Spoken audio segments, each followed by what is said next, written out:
Welcome बच्चों। पिछली class में हमने कॉकरोच के बारे में डिस्कशन शुरू किया है।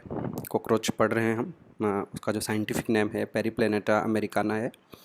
और अब तक हम कॉकरोच की एक्सटर्नल मॉर्फोलॉजी के बारे में हमने डिस्कस किया है कि जो बॉडी है वो सेगमेंटेड होती है और बॉडी को हम 3 पार्ट्स में डिवाइड करते हैं, हेड, थोरैक्स और एब्डोमेन। हेड एक सिंगल कैप्सूल की तरह होता है।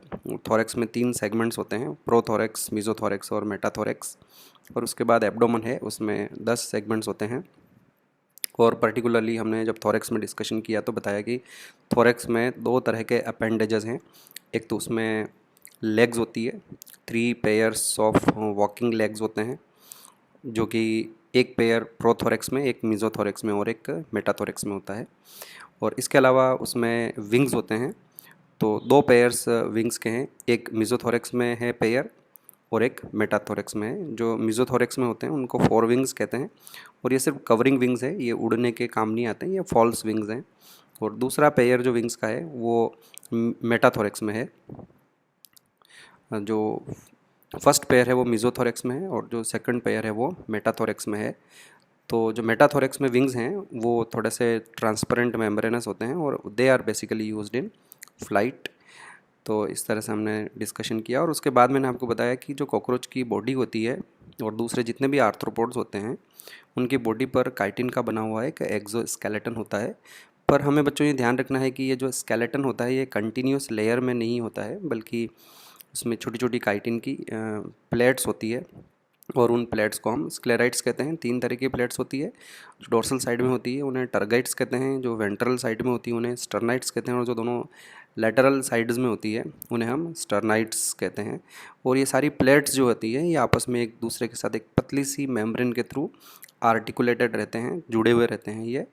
और उस मेम्ब्रेन को हम आर्थ्रोडियल मेम्ब्रेन कहते हैं बच्चों। और इस आर्थ्रोडियल मेम्ब्रेन की वजह से जो बॉडी है उसको थोड़ी फ्लेक्सिबिलिटी मिल जाती है। तो ये सारी चीज़ें हमने पिछली क्लास में डिस्कस की और अब आज हम थोड़ा सा डिस्कशन करेंगे पहले हेड के बारे में। तो देखो बच्चों, जो कॉकरोच का हेड है वो उसका एक थोड़ा सा अरेंजमेंट इस तरह से कि जैसे ये उसकी बॉडी है कॉकरोच की, इस तरह से अभी ठीक है जैसा मैं बनाता हूँ, ये कॉकरोच की बॉडी है और यहाँ उसकी नेक होती है और हेड यहाँ इस तरह से लगा रहता है। तो ये हेड की पोजीशन इस तरह से है और बॉडी की जो लॉन्जिट्यूडिनल एक्सिस है वो इस तरह से है। तो जो हेड है वो एक it is at right angle to the longitudinal axis of the body. आया समझ में आपको बच्चों कि इसकी जो कॉकरोच की लंबाई है, लेंथ है, उसके परपेंडिकुलर जो है रहता है। और अगर हम इसको सामने से देखें, जैसे कि ये हमको एक डायग्राम दिखाई दे रहा है, तो ये फ्रंट व्यू है इसका कॉकरोच के हेड का। तो फ्रंट व्यू में हमें देखने से ये बिल्कुल ऐसा लग रहा है कि ये ट्रायंगुलर शेप का है। ये देखिए इस तरह से ये एक ट्रायंगुलर शेप में इसका हेड होता है। तो देखो हमने क्या लिखा है यहाँ पर कि the head is triangular and at right angle to longitudinal axis of the body. और एक जो आपको ध्यान रखना है कि it is made up of 6 fused segment. Fused हो गए, एम्ब्रियोनिक लाइफ में ये 6 सेगमेंट जो हैं वो अलग अलग होते हैं, पर जो एडल्ट है उसमें सिंगल कैप्सूल बन जाता है, उसको हम एक हेड कैप्सूल कहते हैं। तो ये देखो, ये जो डायग्राम मैंने यहाँ बनाया है इसमें हमने इसके हेड कैप्सूल को बनाया है। ध्यान से समझेंगे आप कि हम इसके हेड के बारे में अभी डिस्कशन करेंगे। इसको तो हम हटा देते हैं, अभी हमको इसकी रिक्वायरमेंट नहीं है। और देखिए आप कि जो हेड है उसको अगर हम फ्रंट से देखते हैं तो क्या क्या स्ट्रक्चर्स हमको वहाँ दिखाई देते हैं। तो एक तो बच्चों आर्थ्रोपोडा में एक बड़ा ही इंटरेस्टिंग कैरेक्टर है, वो है presence of compound eyes. Eyes तो देखो बच्चों कई सारे एनिमल्स में होती है, पर आर्थ्रोपोडा में और पर्टिकुलरली इंसेक्टा में जो आइज़ होती है वो कंपाउंड आइज़ होती है। इन द सेंस जो एक सिंगल आई होती है वो कई सारी छोटी छोटी यूनिट्स से बनी हुई होती है। हम आई के बारे में बाद में और डिस्कशन करेंगे, आगे जाके पढ़ेंगे। अभी आप देख लीजिए कि ये जो पूरा पार्ट है, इतना इतना ये जो पूरा पोर्शन है इसका, एक इस तरफ है लेफ़्ट साइड में और एक ये इस तरह से यहाँ पर, ये जो पार्ट है दोनों, ये इसकी कंपाउंड आइज़ हो जाएगी जो आपको हेड में देखने को मिलेगी। और इसके अलावा आपको देखो ये यहाँ पे मैंने स्पॉट बनाया है, इस स्पॉट को हम ओसेलस कहते हैं। तो ये इसकी बेसिकली यूँ समझ लीजिए आपकी वेस्टिजियल सिंपल आइज़ है ना, वेस्टिजियल सिंपल आइज़ है। यानी कि देखो दो तरह की आइज़ होती है, एक तो जैसी हमारी आंखें हैं उनको तो हम सिंपल आइज़ कहते हैं, और एक कंपाउंड आइज़ होती है। आर्थ्रोपोडा में दोनों तरह की आइज़ होती है, कंपाउंड आइज़ भी मिलती है और इनमें सिंपल आइज़ भी मिलती है। कॉकरोच में जो वेल डेवलप्ड आइज़ है वो इसकी कंपाउंड आइज़ है, और इसकी सिंपल आई जो होती है वो बिल्कुल ऑलमोस्ट डिजनरेट हो चुकी हो, इनमें ज़्यादा वेल डेवलप नहीं होती है और इसमें इमेज भी नहीं बनती, इससे उसको दिखता भी नहीं है। हाँ, थोड़ा सा लाइट और डार्कनेस का पता चल जाता है, हल्का फुल्का इंटेंसिटी का ये पता लगा लेता है इस ओसेलस से, अदरवाइज़ ये ज़्यादा फंक्शनल नहीं है। इनको हम वेस्टिजियल सिंपल आइज़ मान के चलते हैं, ओसेलस जो होते हैं ये। समझ में आया? इमेज इनमें नहीं बनेगी, इमेज जो बनेगी वो कंपाउंड आइज़ से ही बनेगी। इसके अलावा आपको देखो एक यहाँ पर स्ट्रक्चर और ये दिखाई दे रहे हैं, ये पूरा का पूरा एक स्ट्रक्चर दिखाई दे रहा है इधर। ये दोनों जो हो गए ये इसके बच्चों एंटीना हो गए, है ना। आर्थ्रोपोडा का एक बड़ा ही इंसेक्टा का एक बड़ा ही इंपॉर्टेंट कैरेक्टरिस्टिक फीचर है एंटीना, है ना। ये जो एंटीना है ये इनका सेंसरी स्ट्रक्चर होता है, सेगमेंटेड होता है। ये छोटे छोटे देखो आप दिख रहे हैं, ये तो काफ़ी बड़ा होता है, मैंने तो इतना बड़ा बनाया नहीं, अभी छोटे 3-4 सेगमेंट बनाए हैं। पर आपको ध्यान रखना है कि इसमें कई सारे सेंसरी ब्रिस्टल्स होते हैं और पर्टिकुलरली वो मोस्टली टच रिसेप्टर्स होते हैं, तो इसको टच का जो सेंसेशन है उनसे पता चल जाता है एंटीना से। हाईली सेंसिटिव स्ट्रक्चर है ये जो है टेंटेकल, और अगर हम किसी कॉकरोच का एंटीना काट के अलग कर दें, काट दें, तो फिर तो उसकी लाइफ ही ख़त्म हो जाएगी, क्योंकि उसके मोस्ट ऑफ द सेंसेशन जो होते हैं वो एंटीना से ही वो फील करता है। तो कम्प्लीटली डिसऑर्गेनाइज्ड हो जाएगा वो एनिमल, फिर वो मतलब आप देखो कि पागलों की तरफ इधर उधर घूमता रहेगा, उसको किसी चीज़ का कुछ पता ही नहीं चल पाएगा। तो वेरी सेंसिटिव स्ट्रक्चर्स हैं, एंटीना आर वेरी इंपॉर्टेंट। तो दो चीज़ें, ये 3 चीज़ें आपको उसके हेड पर देखने को मिल रही है, एक उसमें एंटीना हो गए और दूसरे उसमें कंपाउंड आइज़ हो गई, और दो जो छोटे छोटे स्पॉट्स और दिखाई देते हैं उन्हें हम ओसेलस कहते हैं। They are basically vestigial simple eyes होती है। हाँ, अब आपको बच्चों जो अगला हम देखेंगे वो हम इसके माउथ पार्ट्स के बारे में डिस्कशन करेंगे। कॉकरोच के माउथ पार्ट से क्वेश्चन आ सकता है, आपको ध्यान रखना है। तो मैं इस पार्ट को तब छोटा कर देता हूँ, हमें इसकी रिक्वायरमेंट नहीं है। हाँ, आपको समझ में आ ही गया है कि हेड किस तरह से होता है, तो इसको हम इधर कर देते हैं। और अब आप देखो मैं जो समझाता हूँ उसको ध्यान से समझना, कि जैसे ये कॉकरोच का हेड है बच्चों, ये इसका इस तरह से नीचे की तरफ झुका हुआ होता है। इस पोजीशन को हाइपोग्नेथस कंडीशन कहते हैं। हाई हेड अगर इस तरह से राइट एंगल पे हो, ये इसकी नेक हो जाएगी, और यहाँ देखो नीचे इसका यहाँ माउथ होता है। तो ये तो हो गया इसका माउथ नीचे की तरफ, और यहाँ से उसकी फेरिंग्स और इसोफेगस जाएगी। तो ये देखो ये फेरिंग्स हो गई, ये फेरिंग्स है, और फिर ये नेक से आगे बढ़ेगी, और नेक से निकलने के बाद ये आगे जाके इसोफेगस बन जाती है। तो ये तो इसोफेगस हो गई, और ये इसकी फेरिंग्स हो गई। अब मैं क्या बताना चाह रहा हूँ आपको, कि ये जो बच्चों आपको इसका यहाँ पे माउथ दिखाई दे रहा है ना, यहाँ माउथ, इस माउथ के यहाँ पर इसके कुछ माउथ पार्ट्स होते हैं। This mouth part surround the mouth, उसके चारों तरफ होते हैं। तो ये आपको जो है बड़े अच्छे से अभी इसको समझना है, मैं आपको समझा रहा हूँ कि ध्यान से देखना आप। एक इस जगह पर इसका माउथ पार्ट होता है, यहाँ पे ये वाला, ठीक है। तो इस माउथ पार्ट को हम लेब्रम कहेंगे। लेब्रम, ये इसका अपर लिप भी है ना, ये इसका अपर लिप भी है। फ्रंट, ये इसका फ्रंट है एनिमल का, है ना, ये इसका फ्रंट है। तो लेब्रम आपको फ्रंट से दिखाई दे जाएगा। अगर आप इस कॉकरोच के सिर को, अभी ये व्यू कैसे बनाया है मैंने, आपको समझ में आ ही गया होगा कि अभी जो ये व्यू है मैंने ये इस तरफ ऊपर भी देखा हुआ है, ये हमने लेटरल साइड से देख रहे हैं, अभी फ्रंट से नहीं देख रहे हैं। और ये जो डायग्राम इधर बनाया हमने, ये हम फ्रंट से देख रहे हैं। तो अगर फ्रंट से देखते हैं तो ये जो पार्ट है ये इसका लेब्रम है, ये इसका लेब्रम है। समझ में आया बच्चों आपको? Okay, very good. तो फ्रंट में हमारे पास एक लेब्रम होता है, इसको हम अपर लिप कहेंगे, और यहाँ पीछे की तरफ भी इसके एक माउथ पार्ट होता है इस जगह पर, और इस पीछे वाले माउथ पार्ट को हम लेबियम कहेंगे, लेबियम। और ये समझ लीजिए कि ये इसका लोअर लिप है। ठीक है, समझ में आ गया। माउथ कहाँ है, तो कि माउथ तो ये यहाँ है, बस बीच में है। तो माउथ के आगे की तरफ लेब्रम है फ्रंट में, और माउथ के बैक साइड में जो है वो लेबियम है, यानी कि उसका लोअर लिप है। अब बच्चों सुनो, आप हमारे पास थोड़ा आपको इमेजिन करना पड़ेगा, क्योंकि मैं आपके सामने बैठा नहीं हूँ, तो थोड़ा सा अब आपको ध्यान से समझना पड़ेगा। फ्रंट हो गया, बैक हो गया। अब ये जो साइड है, लेटरल साइड्स है ना, एक आपकी स्क्रीन के ऊपर की तरफ, और फिर सेम बिल्कुल स्क्रीन की बैक साइड में भी जो है सेम स्ट्रक्चर्स प्रेजेंट होंगे।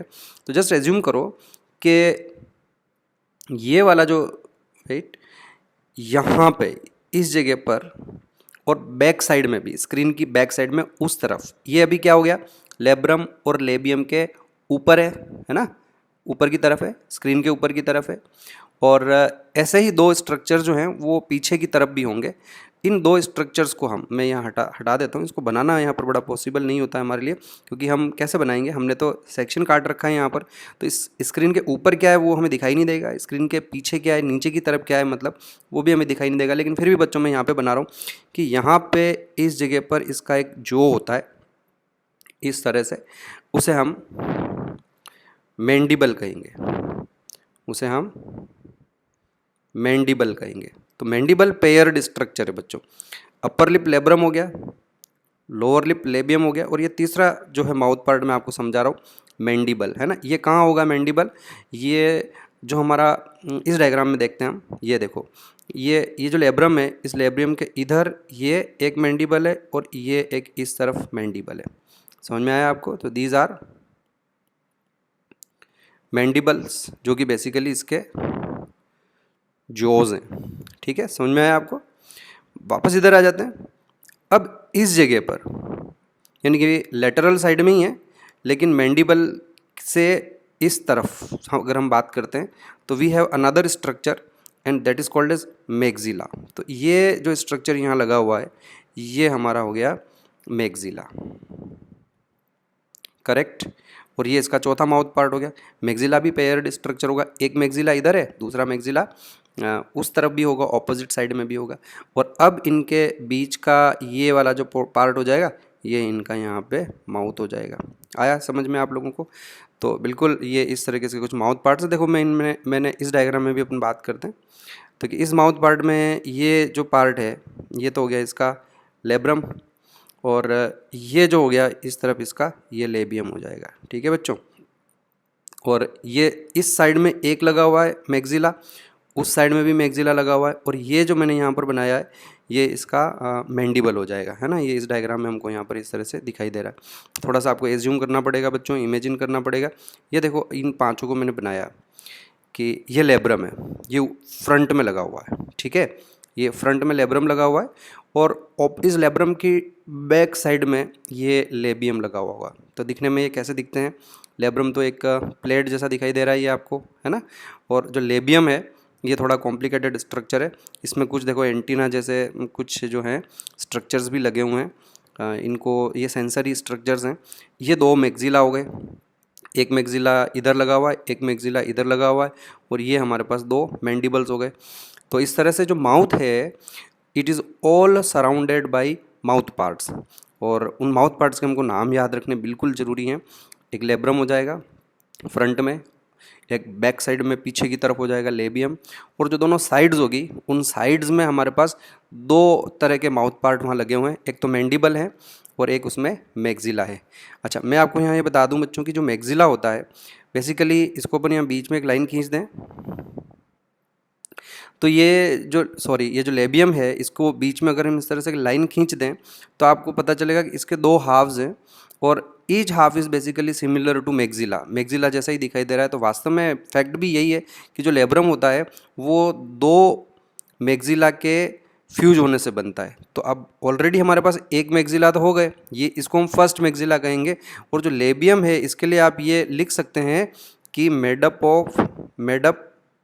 Of two fused second maxilla, है ना।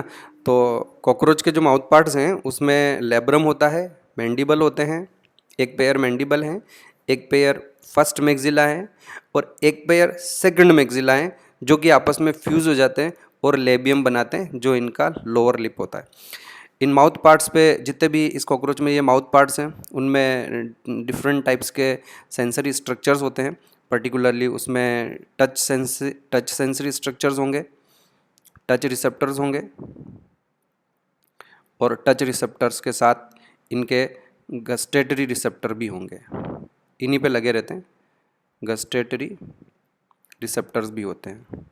तो ये गस्टेटरी रिसेप्टर्स भी इसके माउथ पार्ट पर लगे रहते हैं। ये आप देखो ना, ये छोटे छोटे हेयर लाइक स्ट्रक्चर्स दिखाई दे रहे हैं बच्चों, ये सब इनके रिसेप्टर्स होते हैं, जिससे इनको न सिर्फ फूड का टेस्ट पता चलता है और इनको टच सेंसरी भी होते हैं। ये तो बड़े ज़रूरी होते हैं, ये सब स्ट्रक्चर्स इसके हेड पर पाए जाते हैं। तो आपसे पूछे कि कौन कौन से अपेंडेजेस हेड पर होते हैं, तो अपेंडेजेस में एक तो हो जाएगा बच्चों एंटीना, हेड पर मिलेगा, और दूसरे ये माउथ पार्ट्स जो हैं आपको हेड पर मिलेंगे और आपके टिप पर होने चाहिए। माउथ पार्ट्स के जो नाम है बिल्कुल टिप पर होने चाहिए। एक लेब्रम हो जाएगा, लेबियम हो जाएगा, मैंडिबल्स हो जाएंगे, फर्स्ट मैक्सिला और सेकंड मैक्सिला, जिसको हम लेबियम कहते हैं। हाँ, एक चीज़ और कि जिस तरह से हमारा मुंह है, हमारे मुंह में ऊपर की तरफ अपर लिप है, नीचे की तरफ ये लोअर लिप है, फिर साइड्स में जो हमारे गाल हैं, चीक्स हैं, और सेंटर में हमारे पास एक टंग है। तो आप समझ लीजिए, मैं थोड़ा कंपैरिजन करके बता देता हूँ कि हमारा अपर लिप लेब्रम हो जाएगा, हमारा लोअर लिप लेबियम हो जाएगा, और हमारे जो दोनों साइड में गाल हैं ना, चीक्स जो हैं, वहाँ पे थोड़ा सा ऊपर की तरफ तो मैंडिबल लगे रहेंगे और फिर नीचे की तरफ वहाँ पर मैक्सिला लगे रहेंगे। और जिस तरह से हमारे अंदर माउथ में सेंटर में एक टंग होती है, उसी तरह इनके भी एक टंग जैसा स्ट्रक्चर है, और उस टंग जैसे स्ट्रक्चर को हम हाइपोफेरिंग्स कहेंगे। तो ये कहाँ होगी?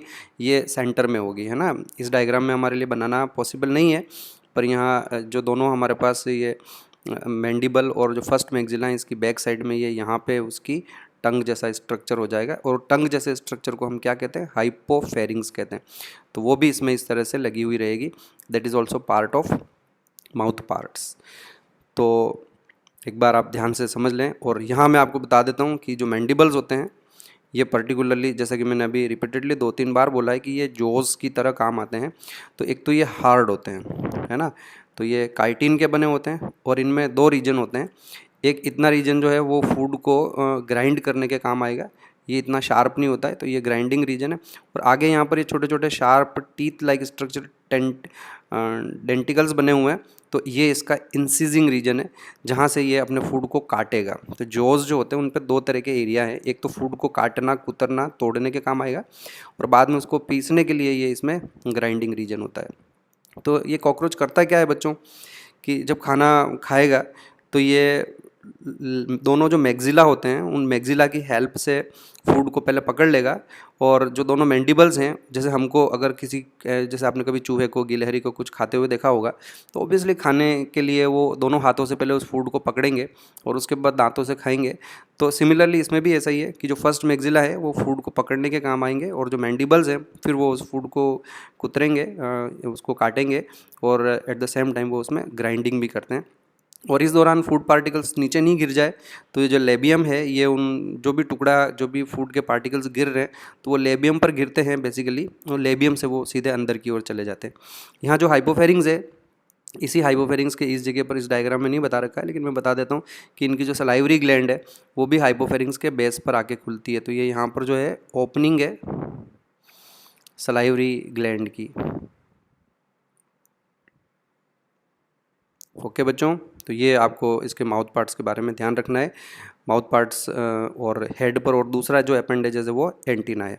चलो अब आगे चलते हैं बच्चों, हम अब आ जाते हैं एक बार फिर से थोरेक्स रीजन पे।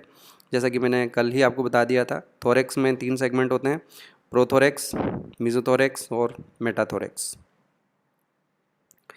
और जो प्रोथोरेक्स होता है, जैसे ये डायग्राम है हमारे पास, प्रोथोरेक्स, मेसोथोरेक्स और मेटाथोरेक्स। तो ये प्रोथोरेक्स के यहाँ से आगे एक थोड़ी सी नेक निकली रहती है, और फिर ये यहाँ पे आगे इस तरह से हेड है। तो ये एक फ्लेक्सिबल नेक भी होती है, वहाँ पर आपको ध्यान रखना है कि नेक किसका पार्ट है, हेड का पार्ट है कि थोरेक्स का पार्ट है, एग्जाम में क्वेश्चन आ जाए तो। क्योंकि ये तो दोनों के बीच में है तो हमारे लिए कन्फ्यूजन हो सकता है, but we have to go according to the book. तो वहाँ लिखा हुआ है क्लियरली कि neck is extension of prothorax, means जो है ये है थोरेक्स का पार्ट है। ओके बच्चों, देन थोरेसिक अपेंडेजेस, जो मैंने आपको बताया कि थोरेक्स में कौन कौन सा अपेंडेजेस है, तो वहाँ दो तरह के अपेंडेजेस होते हैं बेटा। पहले तो उसमें विंग्स होते हैं और दूसरे उसमें वॉकिंग लेग्स होती है। विंग्स मैंने बता दिया 2 पेयर्स हैं, 4 विंग या फर्स्ट पेयर, उनको हम मीजोथोरेसिक कहते हैं क्योंकि वो मीजोथोरेक्स में लगे रहते हैं। वो ओपेक होते हैं, डार्क होते हैं और लेदरी होते हैं वो, ठीक है, लेकिन वो उड़ने के काम नहीं आते हैं। They just cover the hind wings at rest, ये क्या लिख दिया, इसको रेस्ट करेंगे। They cover the hind wings at rest. फिर हमारे पास दूसरे हाइंड विंग से सेकंड पेयर है, ये मेटाथोरेक्स पे लगे रहते हैं, ये ट्रांसपेरेंट होते हैं और थिन मेम्ब्रेनस होते हैं। They are used in flight, इसलिए इन आपसे पूछे कि कौन से विंग्स ट्रू विंग्स हैं, तो आपको ध्यान रखना है कि जो सेकंड पेयर है हमारे पास वो ट्रू विंग्स है।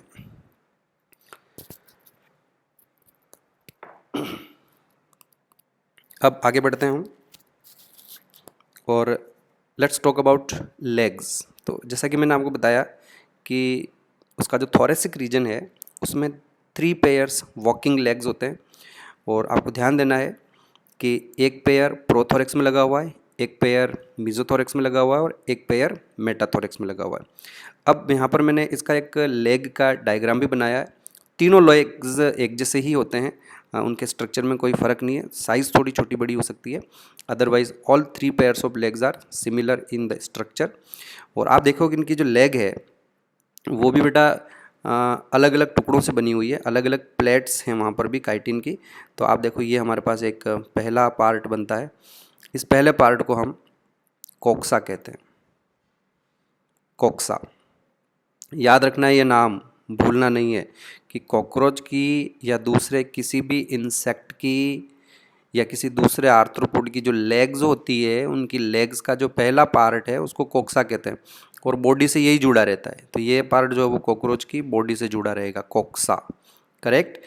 और ये कोक्सा भूलना नहीं है, आपको याद रखने वाला नाम है, इम्पोर्टेंट है कि what is the first segment of the leg, तो उसको हम कोक्सा कहते हैं। दूसरा बच्चों जो पार्ट है वो ये इसका ट्रोकेंटर है, दूसरे पार्ट को हम ट्रोकेंटर कहते हैं। और जो तीसरा पार्ट यहाँ पर एक लंबा सा रहेगा इसको हम फीमर कहते हैं। तो ये तो हमारे लिए ज़्यादा मुश्किल पड़ेगा नहीं बच्चों, क्योंकि हमारी जो थाई बोन होती है उसको भी हम फीमर कहते हैं। और उसके बाद ये यहाँ से लेके यहाँ तक पूरा इसका टीबिया है, एंड देन फाइनली ये जो पार्ट है उसका वो टार्सस है, टार्सस। तो इस तरह से इसकी लेग्स में अलग अलग पार्ट्स होते हैं। और यहाँ एक चीज़ बड़े अच्छे से हमें क्लियर हो रही है कि इनकी जो लेग होती है ये यहाँ पे एक जॉइंट है बच्चों, फिर यहाँ पे भी एक जॉइंट है, फिर यहाँ पर भी एक जॉइंट है, फिर यहाँ पर भी एक जॉइंट है, और यहाँ पर भी जॉइंट है, यहाँ पर भी जॉइंट है, यहाँ पर भी जॉइंट है, छोटे छोटे टुकड़ों में बने हुए। तो दैट इज़ वेरी इंटरेस्टिंग कि ये जो इनके अपेंडेजेस हैं, ये जो इनके लेग्स हैं, ये जॉइंटेड है, इनमें जॉइंट्स हैं। इनवर्टिब्रेट में बच्चों ध्यान से सुना, हमारे पास भी होते हैं, हमारे जो हाथ होते हैं उसमें जैसे नी है वहाँ पर एक जॉइंट है, उसके बाद रिस्ट है वहाँ पे जॉइंट है, फिंगर्स में भी हमारे जॉइंट्स होते हैं। लेग्स की बात करें, नी नहीं बोल, एल्बो बोलना था मुझे, हाथ में जो एल्बो है वहाँ पर एक जॉइंट है। उसी तरह से अगर हम लेग्स की बात करें तो लेग्स में भी हमारे पास नी में एक जॉइंट है, नीचे एंकल में जॉइंट है, वहाँ जो टोज़ होते हैं वहाँ पर भी फिर से जॉइंट है। तो कोर्डेटा में जॉइंट्स होना नॉर्मल बात है ना। इवन फ्रॉग को भी अपन देखेंगे तो उसकी टांगों में भी इसी तरह के जॉइंट्स हैं। लेकिन जो इन्वर्टिब्रेट्स हैं, जो नॉन कोरोडेट्स हैं, उनमें इस तरह के जॉइंटेड अपेंडेजेस और कहीं नहीं पाए जाते हैं, ये सिर्फ आर्थ्रोपोडा में पाए जाते हैं। अभी जैसे हमने हाइड्रा देखा था बच्चों, तो हाइड्रा में की बॉडी में इस तरह के टेंटिकल्स होते हैं, क्या टेंटिकल्स में ऐसे जॉइंट्स हैं? तो नहीं है ना बच्चों।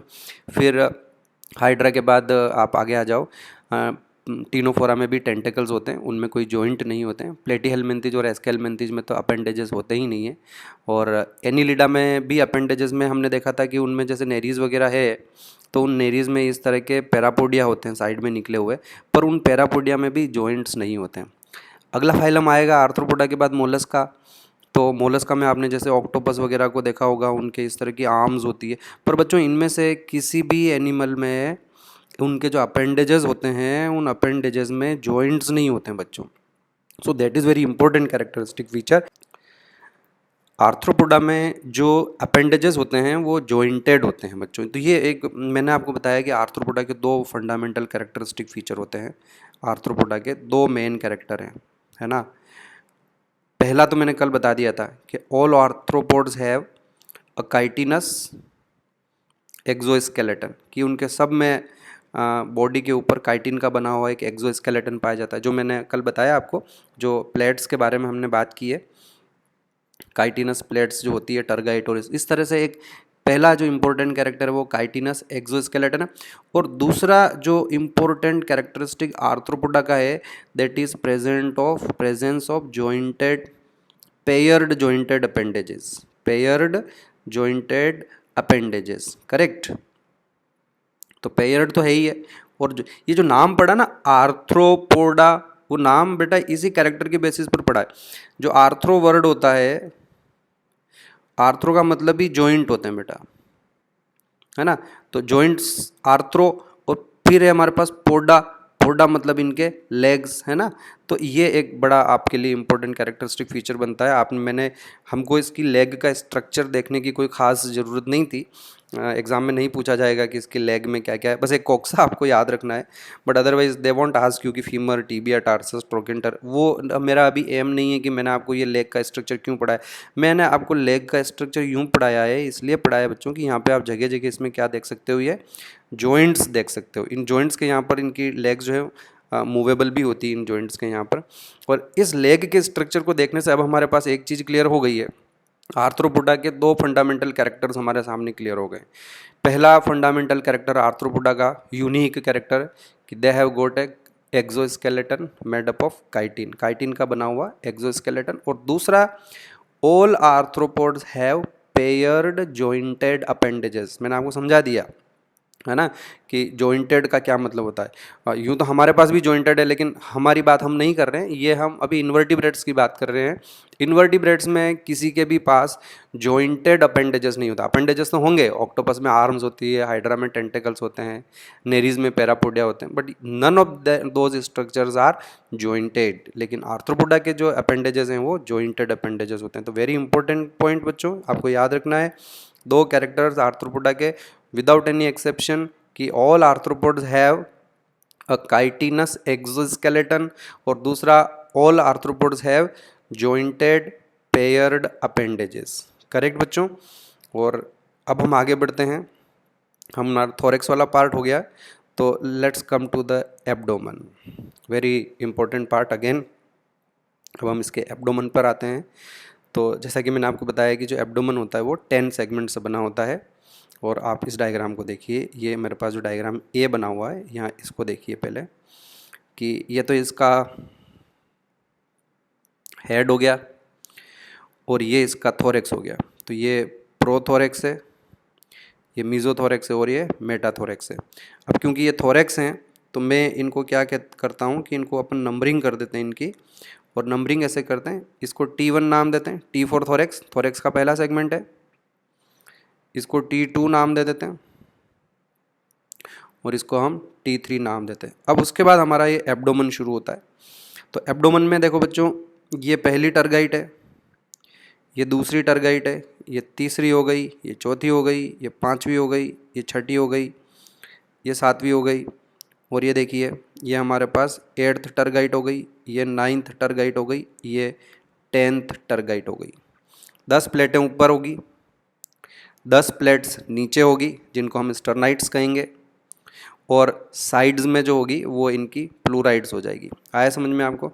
तो मेल कॉकरोच और फीमेल कॉकरोच दोनों को अगर आप ध्यान से देखोगे तो आपको 10 की 10 ये टर्गाइड जो है वो दिखाई दे जाएगी आपको। ये इसका एब्डोमन वाला पार्ट हो गया, यहाँ से लेके यहाँ तक इसका एब्डोमन होता है। ठीक बच्चों, अब इसका जो एब्डोमन है, अभी यहाँ जो मैंने ये डायग्राम बनाया है ये मेल कॉकरोच का है, क्योंकि मेल और फीमेल में थोड़े से डिफरेंसेस होते हैं।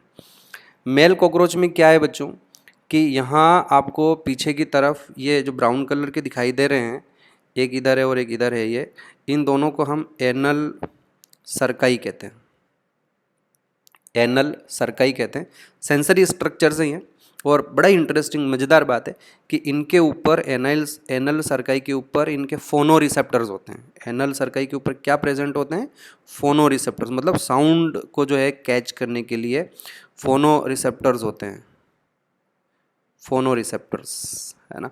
अब आप इसको मोबाइल फ़ोन पकड़ा दो कॉकरोच को एक के बाद तो बातें करते रहना, तो आप ज़रा सोचो कि ये फ़ोन कहाँ रख के बात करेगा? वहाँ एनल सर्काई के वहाँ फ़ोन ले जाएगा, क्योंकि उसको वहीं से सुनाई देता है। इसके जो फोनो रिसेप्टर्स हैं वो इसके हेड रीजन में नहीं है, इसके फोनो रिसेप्टर्स जो हैं वो इसके पीछे कॉडल, पीछे वाला जो एंड है, पोस्टीरियर एंड है, वहाँ पर हैं। और इसके अलावा इसके पास एक ये जो मेल कॉकरोच होते हैं उसमें ये और स्ट्रक्चर प्रेजेंट है, इसको हम कॉडल स्टाइल कहते हैं। इसे हम कॉडल स्टाइल कहते हैं, और ये आपको ध्यान रखना है कि present only in male only. Female में एनल सर्काई तो होंगे, पर फीमेल में ये कॉडल स्टाइल नहीं होते हैं। तो इसका मतलब ये हो गया, दो चीज़ें क्लियर हो रही। कॉकरोच जो है हमारा यूनिसेक्सुअल है ना, सेक्सेस आर सेपरेट, मेल अलग है और फीमेल अलग है। और दूसरा, इनमें सेक्सुअल डाइमॉर्फिज्म भी प्रेजेंट है। मैंने आपको पहले पढ़ा दिया आपको कि एस्केरिस के टाइम पर भी हमने पढ़ा है। सेक्सुअल डाइमॉर्फिज्म का क्या मतलब होता है बच्चों?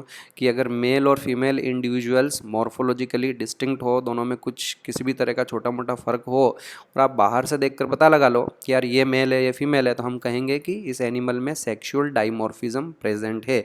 और इसी तरह से हमारे कॉकरोच में भी सेक्सुअल डाइमॉर्फिज्म प्रेजेंट है। हम देखकर बता सकते हैं कि कौन सा मेल है और कौन सा फीमेल है। तो कैसे पता लगाएंगे बच्चों? कि जो मेल कॉकरोच होगा उसके पिछले एंड पर हमें एनल सर्काई तो मिलेंगे, लेकिन एनल सर्काई के साथ साथ कॉडल स्टाइल भी मिलेंगे। और ये जो कॉडल स्टाइल है, ये इसको एनल स्टाइल भी कहते हैं हम, कॉडल स्टाइल या एनल स्टाइल भी कहते हैं। ये हमें सिर्फ मेल में मिलेंगे, ये फीमेल में देखने को नहीं मिलेंगे। करेक्ट बच्चों? अब देखो, इस ऊपर हमने एक पैराग्राफ लिखा हुआ है, ध्यान से पढ़ेंगे आप इसको और अच्छे से समझेंगे।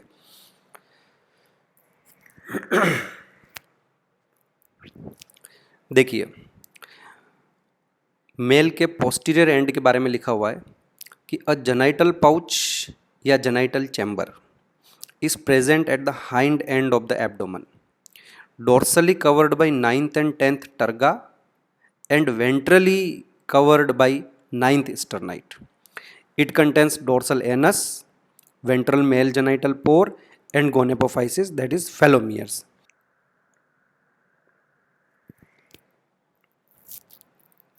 तो देखिए, ये जो है मैं आपको समझाता हूँ। अब मैंने आपको ऊपर बता दिया क्या लिखा हुआ है, अब मैं आपको यहाँ समझाऊंगा कि बच्चों ये जो डायग्राम हमारे पास यहाँ बी वाला डायग्राम बना रखा है, इस डायग्राम में मैंने क्या करा है कि हम कॉकरोच को लेटरल साइड से देख रहे हैं, है ना।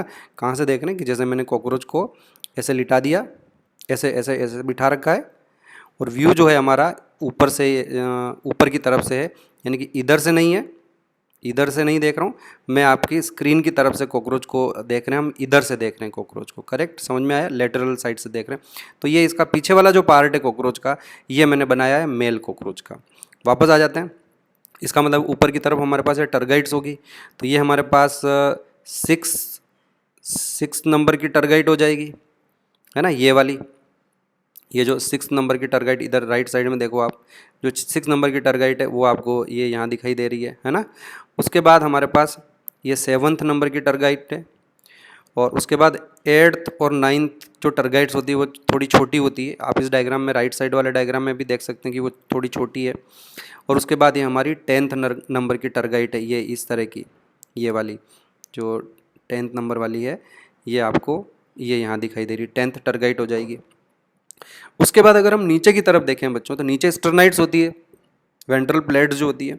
तो हमारे पास ये 6th नंबर की स्टर्नाइट हो गई, ये 7th नंबर की स्टर्नाइट हो गई, ये 8th नंबर की स्टर्नाइट हो गई, और ये 9th नंबर की स्टर्नाइट हो गई। अब क्या चीज़ मिसिंग है कि 10वें नंबर की स्टर्नाइट कहाँ है? तो बच्चों मेरी बात को ध्यान से सुनना कि जो मेल कॉकरोच होते हैं उनके पोस्टीरियर एंड पे ये जो आपको ऑरेंज कलर का ये स्ट्रक्चर दिखाई दे रहा है, ये इनको हम गोनेपोफाइसिस या फिर इसे हम फेलोमियर्स कहते हैं। फेलोमियर्स, यहाँ पे 3 फेलोमियर्स होंगे, वो मैं एंड में पढ़ूंगा, आपको रिप्रोडक्टिव सिस्टम में पढ़ूंगा। फेलोमियर्स या हम इन्हें गोनेपोफाइसिस भी कहते हैं, गोनेपोफाइसिस।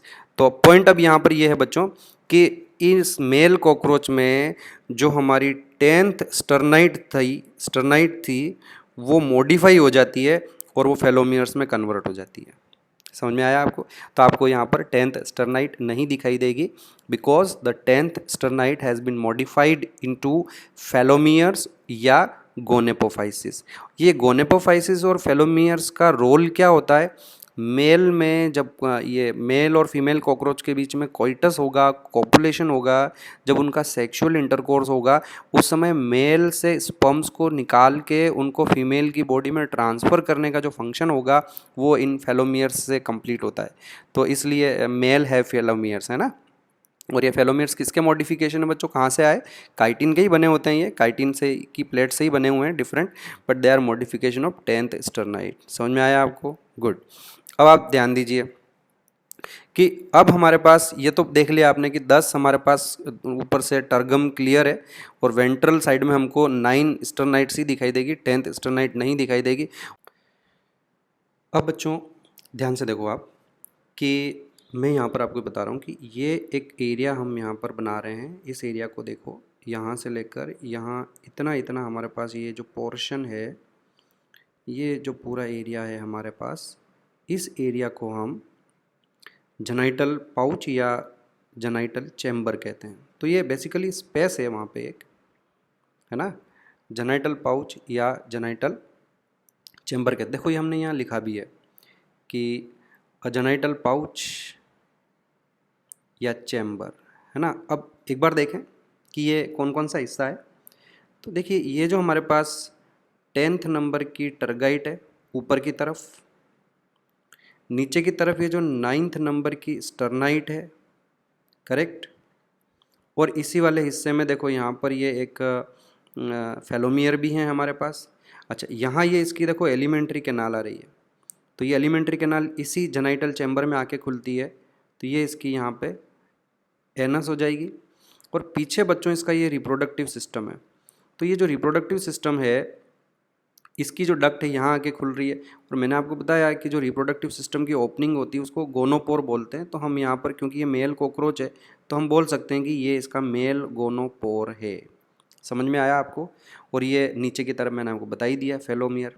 तो किताब में एक लाइन लिखी हुई है, अब हम उस लाइन का मीनिंग यहाँ समझेंगे। अब इसको अपन वापस पढ़ते हैं। मैंने आपको शुरुआत में पढ़ा दिया था लेकिन हो सकता है आपको समझ में नहीं आया। अब अपन इसको ढंग से समझते हैं कि मेल कॉकरोच में पीछे की तरफ a genital pouch या genital chamber is present at the hind end of the abdomen, पीछे वाले एंड में, dorsally covered by 9th and 10th टर्गा। तो ये देख लीजिए आप कि ये जो हमारा हिस्सा है dorsally it is covered by 9th and 10th टर्गा। ये देखिए ये 10th टर्गा आई गई और ये 9th टर्गा आ गई, तो इस दोनों से कवर हो गया ये हमारा पार्ट, जेनाइटल चैम्बर जो हो गया।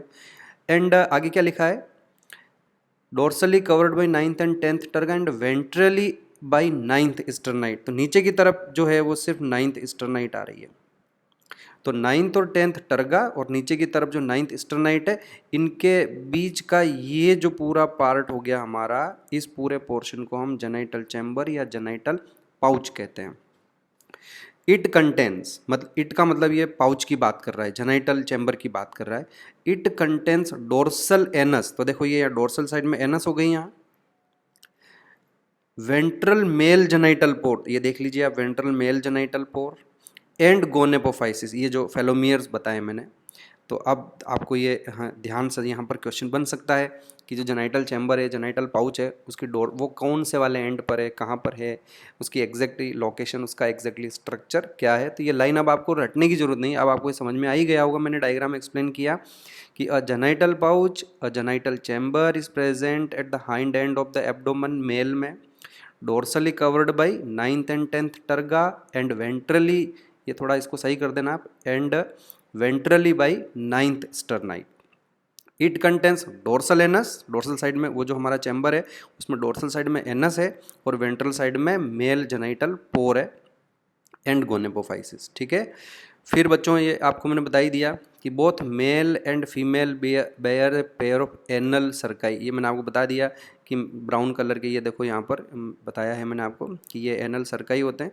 ये एनल सर्काई मेल और फीमेल दोनों में होंगे, पर ये जो पिंक कलर के मैंने एनल स्टाइल बनाए हैं या जो कोडल स्टाइल बनाए हैं इसका आपको ध्यान रखना है, ये सिर्फ मेल में होंगे, फीमेल में नहीं होंगे। तो ध्यान रखें कि male bears a pair of anal style या caudal style which are absent in female. समझ में आया आपको? अब आगे बढ़ते हैं हम बच्चों और फीमेल के एब्डोमेन की बात करते हैं। तो देखो यहाँ पे आप देख लीजिए वो कवर डायग्राम है, यहाँ पे मैंने ये एनल सर्काई तो बनाए हैं इस बार, लेकिन मैंने इसमें एनल स्टाइल जो पिंक कलर के ऊपर वाले डायग्राम में थे वो यहाँ नहीं बनाए हैं। और अब फीमेल का जो पोस्टीरियर पार्ट है वो थोड़ा और ज़्यादा कॉम्प्लिकेटेड है बच्चों, और यहाँ पर अभी रिसेंटली भी क्वेश्चंस आए हुए हैं और अब जो है कम्पिटिटिव एग्जाम्स हैं उनमें आते रहते हैं क्वेश्चन, ये बड़ा ही इंपॉर्टेंट पार्ट है। ध्यान से सुने, इसको देखिए आप, पहले पढ़ लेते हैं क्या लिखा हुआ है कि इन फीमेल टर्गाइट की बात कर ले हम पहले, तो ये हमारे पास 6 नंबर की टर्गाइट हो जाएगी, ये 7 नंबर की हो जाएगी, ये 8th नंबर की हो जाएगी, ये 9th की और ये 10th नंबर की हो जाएगी। ये तो हो गई टर्गाइट्स ऊपर की तरफ। और नीचे की तरफ हम जाएं तो ये 6 नंबर की स्टर्नाइट हो जाएगी, और ये जो पूरी की पूरी यहाँ से लेकर यहाँ तक है ये हमारी 7th स्टर्नाइट है बच्चों। और जो 7th स्टर्नाइट होती है ये बेसिकली बोट जिस तरह से होती है ना, नाव किस तरह से एक दोनों एंड जो होते हैं वो तो नैरो होते हैं और बीच में से ब्रॉड हो जाती है, उसी तरह इसका ये वाला हिस्सा तो ब्रॉड होगा और ये वाला हिस्सा इसका नैरो हो जाता है ना, पॉइंटेड रहता है। तो 7th sternite is basically boat shape. बड़ा ही इंपॉर्टेंट क्वेश्चन है बच्चों, इन चीज़ों को आप लाइटली मत लेना, मैं जो पढ़ा रहा हूँ यहाँ से क्वेश्चन आते हैं। ठीक है, और उसके बाद आप देखिए कि अंदर ये जो पूरा पोर्शन है ये एक बड़ा सा चैम्बर बना हुआ है यहाँ पे भी। ठीक है, इस चैम्बर को हम इस बार ब्रूड पाउच या फीमेल जेनाइटल पाउच कहेंगे। ये बाहर की तरफ नहीं, ये थोड़ा अंदर की तरफ है। और इसमें आपको ये ध्यान रखना है कि जो पाउच है वो ऊपर से तो इसमें 6, 7th, 8th, 9th और 10th टर्गाइट होगी, पर नीचे की तरफ से इसमें सिर्फ 7th स्टर्नाइट बड़ी सी होती है, एनलार्ज हो जाती है, काफ़ी लंबी होती है, चौड़ी भी होती है। फीमेल कॉकरोच को आप पीछे से देखेंगे तो आपको ये भी एक सेक्सुअल डाइमॉर्फिज्म का हो गया बेटा एग्जाम्पल एक और, कि अगर एक फ़र्क तो बता दिया मेल और फीमेल कॉकरोच में कि मेल में आपको कोडल स्टाइल और एनल सरकाई दोनों दिखाई देंगे, फीमेल में सिर्फ एनल सरकाई होंगे, एक डिफरेंस। दूसरा, अगर आपको पता लगाना हो तो कॉकरोच को पकड़ के उल्टा करो आप, जो मेल कॉकरोच होगा उसमें आपको वहाँ पे 9 स्टर्नाइट्स दिखाई देगी और 10वें की जगह फेलोमियर्स दिखाई देंगे। फीमेल कॉकरोच में आपको 6 स्टर्नाइट तो आराम से दिखाई देगी और 7th स्टर्नाइट भी एक बड़ी सी लार्ज स्टर्नाइट दिखाई देगी, बोट शेप होगी, वो आपको ये ध्यान रखना है। और इसी की वजह उसके ठीक अंदर की तरफ ये बड़ा सा एक ब्रूड पाउच बना हुआ है या फीमेल जेनाइटल पाउच बना हुआ है। करेक्ट बच्चों? अब देखिए आप, यहाँ से एक मेम्ब्रेन चल रही है, ये यहाँ से एक मेम्ब्रेन चल रही है, और मेम्ब्रेन चलने के बाद इस जगह पर देखो ये थोड़ा सा हार्ड स्ट्रक्चर आ गया, काइटिन का बना हुआ है। तो मैं आपको बता देता हूँ कि ये उसकी बेसिकली 8th स्टर्नाइट है बच्चों। 7वीं तो बाहर है, बाकी की गई कहाँ, तो जाती गई नहीं, वो अंदर चली गई है। तो 8th स्टर्नाइट अंदर चली गई। उसके बाद यहाँ पे वापस एक पतली सी मेम्ब्रेन है, ये देखो, फिर ये एक मेम्ब्रेन है यहाँ पे, और ये जो आपको दिखाई दे रही है इसकी 9th स्टर्नाइट है, ये इसकी 9th स्टर्नाइट है, और ये 8th स्टर्नाइट है, और 7th वाली बाहर दिखाई देगी। 8th और 9th अंदर घुस गई, बॉडी के अंदर चली गई, अंदर की तरफ रहती है ना। अब अभी भी एक और मिसिंग है, 10th स्टर्नाइट जो है वो हमारे पास नहीं है। तो कॉकरोच में, फीमेल कॉकरोच में क्या होता है बेटा कि ये जो दोनों स्ट्रक्चर आपको दिखाई दे रहे हैं ना, ये और ये, इनको हम ओविपोजिटर कहते हैं, इनको हम ओविपोजिटर्स कहते हैं, है ना। ये सब जब मैं रिप्रोडक्टिव सिस्टम पढ़ूंगा ना, ये पूरा डायग्राम रिपीट करेंगे वहाँ पे हम, उस समय आपको और ज़्यादा अच्छे से समझ में आ जाएगा। ये यहाँ पे क्या एक एक करके एग्स आएंगे, है ना, टोटल 16 एग्स आते हैं यहाँ पे। तो उन एग्स को हमको रो बना, उनको सिस्टमेटिकली अरेंज करना पड़ता है। तो कॉकरोच को अरेंज करने के लिए ओविपोजिटर्स होते हैं, है ना। ओवी मतलब ओवा, अंडे, पोजिटर मतलब पोजीशन, उनको प्रॉपर जगह पर हिला डुला के उनको सही 8-8 की 2 रोज बनानी पड़ती है वहाँ पे। टोटल 16 एग्स आएंगे, बाद में पढ़ूंगा मैं आपको। तो ये काम जो है ओविपोजिटर्स कहते हैं। और मैं आपको यहाँ बता देता हूँ कि इन्हीं ओविपोजिटर्स को हम चाहें तो फीमेल फेलोमियर भी कह देते हैं, फीमेल फेलोमियर्स भी कह देते हैं। और दूसरा आपको ये ध्यान रखना है कि ये हमारी फीमेल में जो 10th स्टर्नाइट है उसका मॉडिफिकेशन है। तो मेल में भी 10th स्टर्नाइट से फेलोमियर्स बनते हैं, मेल फेलोमियर्स गोनेपोफाइसिस, और फीमेल में भी जो 10th स्टर्नाइट है उससे ये ओविपोजिटर्स बन जाएंगे। और where is the 8th and 9th sternite, तो वो तो है बाहर नहीं दिखती, अंदर की तरफ दिखाई देती है। आया समझ में आपको? और यहाँ पे ये देखो, ये इसका जो है ओवरी से आगे कनेक्टेड रहता है, यहाँ से एग्स आएंगे बच्चों, तो एक एक करके यहाँ पर 16 एग्स आते हैं, है ना। तो ये इसका फीमेल गोनोपोर हो गया, फीमेल गोनोपोर हो गया। तो गोनोपोर जो एग सीधे बाहर नहीं जाएंगे, एग्स इस चैम्बर में आके रिलीज होंगे एक बार, तो फिर बाद में आगे बढ़ेंगे। तो फीमेल गोनोपोर यहाँ है, मेल में क्या है, मेल गोनोपोर सीधा बाहर था, यहाँ पे जो फीमेल गोनोपोर है वो इस चैम्बर में आके खुल रहा है। इस चैम्बर को हमने क्या नाम दिया है, ब्रूड पाउच नाम दिया है ना। ये इसका क्या है, ब्रूड पाउच है। ऊपर की तरफ देखो बच्चों, यहाँ पर ये इसके स्पर्मेथिका है। अभी आप ज़्यादा घबराएं मत, रिप्रोडक्टिव सिस्टम पढ़ेंगे तो उसमें ये सारी चीज़ें हम क्लियर कर लेंगे। ऊपर उसमें ये स्पर्मेथिका है, और एक बच्चों यहाँ पर क्या है कि इसमें ग्लैंड होती है जिसको हम कोलैटरल ग्लैंड कहते हैं, कोलैटरल ग्लैंड कहते हैं। तो ये जो आपको ओपनिंग यहाँ दिखाई दे रही है कोलैटरल ग्लैंड की ओपनिंग है, और ये जो आपको यहाँ पर ओपनिंग दिखाई दे रही है ये स्पर्मेथिका की ओपनिंग है, और ये जो ओपनिंग आपको यहाँ तीसरी दिखाई दे रही है ये फीमेल गोनोपोर है, इससे एग्स आएंगे, है ना। तो अब आप ऊपर वाले पैराग्राफ पर वापस जाएं, देखिए, in female 7th sternite is boat shaped and together with 8th and 9th sternite forms a brood or genital pouch। समझ में आया? ये फिर से मैं इसको रिपीट करता हूँ, देखो, 7th sternite is boat shaped and together with 8th and 9th sternite it form a genital pouch और ब्रूड पाउच, ठीक है। अब कॉकरोच का ये वाला एंड पोस्टीरियर हुआ और कॉकरोच का ये आगे की तरफ एंटीरियर है, करेक्ट। इसी तरह से अगर हम इस ब्रूड पाउच की बात करें तो इस ब्रूड पाउच का ये पोस्टीरियर एंड हुआ और ये ब्रूड पाउच का एंटीरियर एंड हुआ। तो अब आप देखो कि इसके एंटीरियर एंड पर क्या क्या स्ट्रक्चर्स आ रहे हैं, पढ़ो इस लाइन को। The whose anterior part, whose मतलब ब्रूड पाउच का जो एंटीरियर पार्ट है, इट कंटेंस गोनोपोर। तो ये देख लिया हमने कि यहाँ पे एक ये गोनोपोर है, यहाँ पे है ना, फीमेल गोनोपोर। एक इसमें ये स्पर्मेथिकल पोर्स हैं, स्पर्मेथिका की ओपनिंग को हम स्पर्मेथिकल पोर्स कहेंगे, और एक इसमें ये कोलेटरल ग्लैंड, वो भी इसके एंड है। तो ब्रूड पाउच के सारे एंटीरियर इस वाले हिस्से में, इधर वाले हिस्से में, लेफ्ट साइड वाले पार्ट में ये सारे स्ट्रक्चर्स प्रेजेंट है। आया समझ में? अगेन ये लाइन आपको रटनी नहीं है, आपको ये समझ में आ जाना चाहिए कि कॉकरोच के, ये मैं थोड़ा सा सारा यहाँ से हटा देता हूँ बच्चों, कुछ चीज़ें हम यहाँ से ये हटा देते हैं। समझ में आ गया आपको?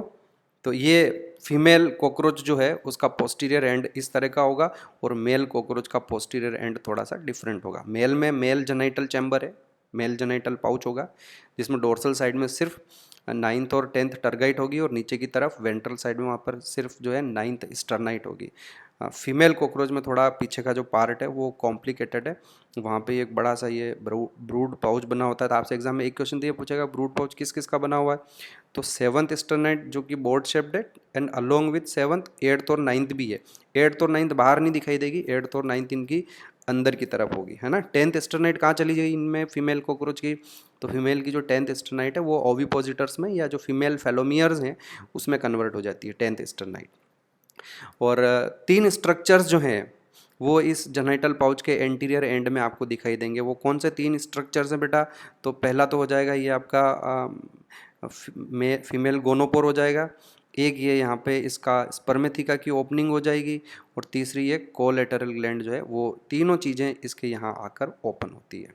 और ये जो है लाइन वापस इसको एक बार रीड करें, 7th sternite is boat shaped and together with 8th and 9th sternite forms a brood or genital pouch whose anterior part contains gonopore, spermatical pores and collateral gland। तो बच्चों आज हम इतना ही करेंगे अब, और हमने कॉकरोच की जो एक्सटर्नल मॉर्फोलॉजी है वो सारा देख लिया कि उसका तीनों पार्ट हमने डिस्कस कर लिए। हेड डिस्कस कर लिया, हेड में कौन कौन से अपेंडेजेस हैं, उसके माउथ पार्ट्स, उसका एंटीना। थोरेक्स में हमने देख लिया कि उसमें लेग्स होते हैं, विंग्स होते हैं। और एब्डोमन भी हमने डिस्कस कर लिया। एब्डोमन में डोर्सल, एक शुरुआत में लाइन है जो देखो हम इसको फिर से रीड करना चाहेंगे। ये एब्डोमन देखो, तो एब्डोमन में यहाँ क्या लिखा हुआ है, 10 सेगमेंट्स का होता है। All 10 tergites are visible in both male and female. Correct, tergites तो मेल और फीमेल दोनों में सभी विजिबल है, लेकिन जो स्टर्नाइड्स हैं वो फीमेल में कितनी विजिबल होगी बच्चों? फीमेल में सिर्फ 7 स्टर्नाइड्स विजिबल होगी। 8th 9th और 10th अंदर चली गई है ना, 8th और 9th तो अंदर चली गई है, और जो 10th स्टर्नाइड थी वो ओविपोजिटर में मॉडिफाई हो गई है। सिमिलरली जो मेल कॉकरोच होगा उसमें आपको 9 स्टर्नाइड्स तो दिखाई देंगे, जो 10th स्टर्नाइड है वो नहीं दिखाई देगी, क्योंकि वो हमारी कन्वर्ट हो गई है मेल फेलोमियर्स में। तो दैट्स इट, आज हम इतना ही करेंगे।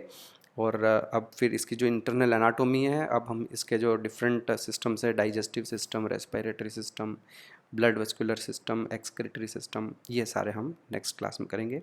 आज इतना ही। थैंक यू बच्चों, वेरी गुड।